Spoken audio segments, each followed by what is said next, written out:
Welcome to Warner's Visualize Your Vocabulary. Today we're going to go ahead and do our last words together. Day 15. Let's get this started with. Alright, first off, our first word is conditional. Now, conditional is an adjective and it means to go ahead and do something on these conditions, on these terms. Choose your pick. And with that, we have a few more things to really talk about. I haven't used red at all. Let's use red. Conditional. Here's how you write it. It's an adjective. And when something's an conditional, that means that thing is based on terms. Like if you have to surrender. Also, you have to do this. I will surrender on these conditions. No, we don't accept them. Well, then on these conditions, well, we don't accept them. Fine. Get out. And with that, we have a few things to really talk about. With this conditional thing, we have a few things to really talk about. All right. Kublai Khan went into a house to go ahead and try to plunder them all. However, they forgot that they only had swords. And they had muskets.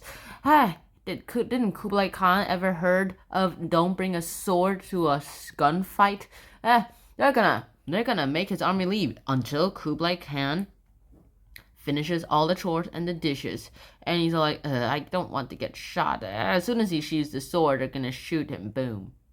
And of course, you remember this word with qualified. Qualified. Our next word is orator. Orator is a noun, and it just basically means people who just go ahead and start fighting about things. The people who just want to go ahead and do things. Like, they fight, they struggle, those kinds of things. And of course, here, it's like in debates. Who can paddle this boat better?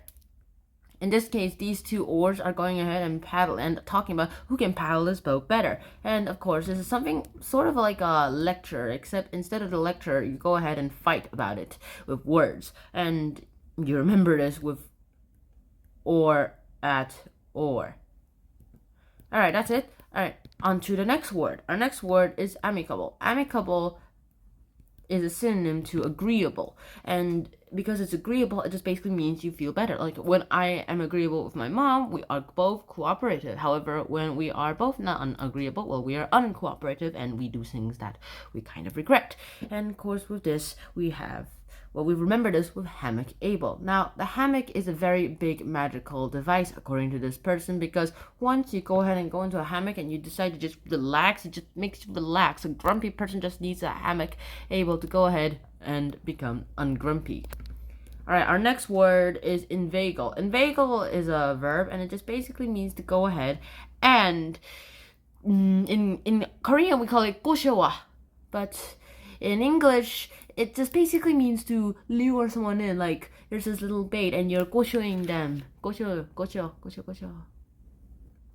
Like in this case, you try to inveigle your friend, well, technically the son of the math teacher, to go ahead and give you all the answers to the math test. However, he likes bagels. So you go ahead and say, hey, Ian, here's some bagels. And he's like, ooh, bagels, but I don't want to cheat. I don't want to be a mama's boy, but you know what? It's okay. Let's do it. And he goes ahead, gets into temptation, gets inveigled in the bagels. It rhymes. And then he gives her the math test scores. Personally, I don't need math tests. I don't need to cheat on the math test. And our next word is restrained. Restrained is technically an adjective. If you take out the ud, it becomes a verb. But here, restrained just basically means to be able to keep your calm, to keep your cool, those kind of things. And of course, here we have a few interesting things to really talk about.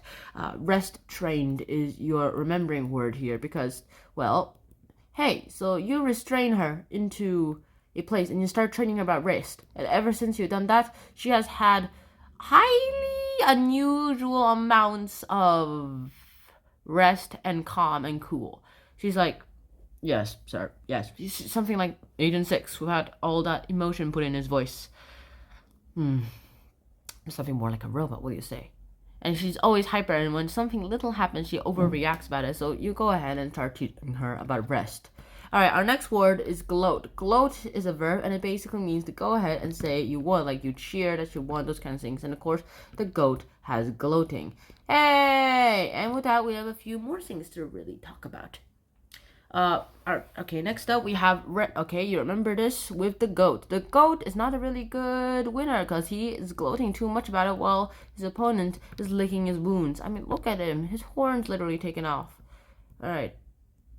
Our next word is prosperity. Prosperity means to have something that's great. It's a noun that just basically means you're successfully. When you're prosperous, that just basically means you're abundance of something.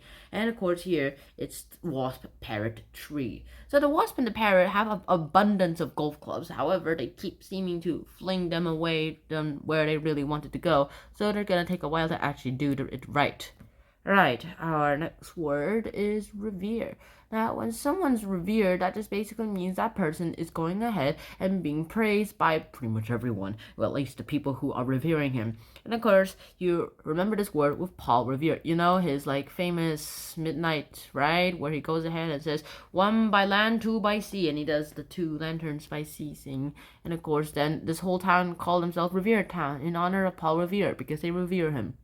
Alright, our next word is inure. Now, inure is something that your parents really don't want to do when you're going to your room. I mean, imagine this. Let's say that your room is basically a garbage bin. You have trash everywhere, you have water bottles everywhere. It basically smells like a literal dump. And then your mom knocks in and she says, come in, and what would you think her reaction would be? She says, I'm not coming in. I'm not coming into your garbage stinking room. Go clean it up right now. I'm just coming here to go ahead and tell you that dinner's here. And with that, we have, well, a very bad parent and a kid who just doesn't seem to care too much. I mean, I'd say that this room is completely messy even for me. I do some spring cleaning myself, except I leave all the Legos on the floor. And our last word is ascetic.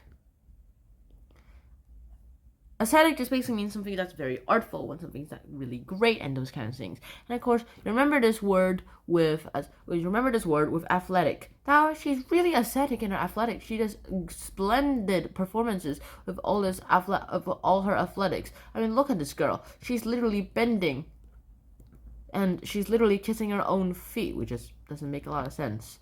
And that's it for today. I really hope you guys did enjoy this episode. I hope to see you guys soon. And next time, I'm going to create a skit. See you guys soon. Until next time, for now, peace. Bye-bye.